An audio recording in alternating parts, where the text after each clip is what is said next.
ಎಲ್ಲಿ ದೇವರ ಉತ್ಸವ ಜಾತ್ರೆ ಇದ್ರೆ ಊರಿಗೆ ಊರೇ ಒಂದೆಡೆ ಸೇರಿ ಸಂಭ್ರಮಿಸ್ತಾರೆ. ಆದ್ರೆ ಹಳ್ಳಿಯಲ್ಲಿರುವ ಜನರು ಪ್ರತಿದಿನ ಒಂದೆಡೆ ಸೇರಿ ಊಟ ಸವಿದು ಕಷ್ಟ ಸುಖ ಮಾತನಾಡುವ ಪರಿ ಗುಜರಾತ್ನ ಮೆಹಸಾನಾ ಜಿಲ್ಲೆಯ ಚಂದಕಿಯಲ್ಲಿದೆ. ಈ ಹಳ್ಳಿಯಲ್ಲಿ ವೃದ್ಧರೇ ಹೆಚ್ಚಿದ್ದು ಅವರಿಗಾಗಿ ಪ್ರತಿದಿನ ಒಂದೇ ಮನೆಯಲ್ಲಿ ಅಡುಗೆ ತಯಾರಾಗುತ್ತಂತೆ. ಸಹೋದರತ್ವ ಹಾಗೂ ಏಕತೆಗೆ ಈ ಗ್ರಾಮವು ಉದಾಹರಣೆಯಾಗಿದೆ. ಒಂದು ಮನೆ ಅಂದ ಮೇಲೆ ಅಡುಗೆ ಮನೆ ಬಹಳ ಮುಖ್ಯವಾಗುತ್ತೆ. ಅಡುಗೆ ಮನೆ ಇಲ್ಲದ ಮನೆಯನ್ನ ಊಹಿಸಲು ಅಸಾಧ್ಯ. ಆದರೆ ಈ ಹಳ್ಳಿಯಲ್ಲಿ ಮಾತ್ರ ಯಾವ ಮನೆಗೆ ಹೋದ್ರೂ ಅಡುಗೆ ಮನೆ ಕಾಣಲು ಸಿಗೋದಿಲ್ಲ. ಹಾಗಂತ ಈ ಊರಲ್ಲಿರುವ ಜನರು ಊಟ ಮಾಡದೆ ಉಪವಾಸ ಇರ್ತಾರ ಅನ್ನುವಂತಹ ಪ್ರಶ್ನೆ ಮೂಡುವುದು ಸಹಜ. ಇಲ್ಲಿನ ಜನರು ಹೊತ್ತೊತ್ತಿಗೆ ಊಟ ತಿಂಡಿ ಮಾಡ್ತಾರೆ.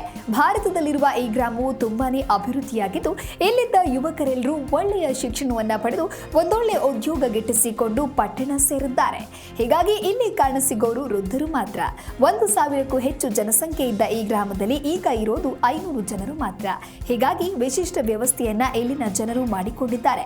ಕಮ್ಯುನಿಟಿ ಕಿಚನ್ ಎನ್ನುವ ವಿಶಿಷ್ಟ ವ್ಯವಸ್ಥೆ ಇದ್ದು ಗ್ರಾಮಸ್ಥರು ಎಲ್ಲರೂ ಸೇರಿ ಒಂದೆಡೆ ಕುಳಿತು ಊಟ ಮಾಡ್ತಾರೆ.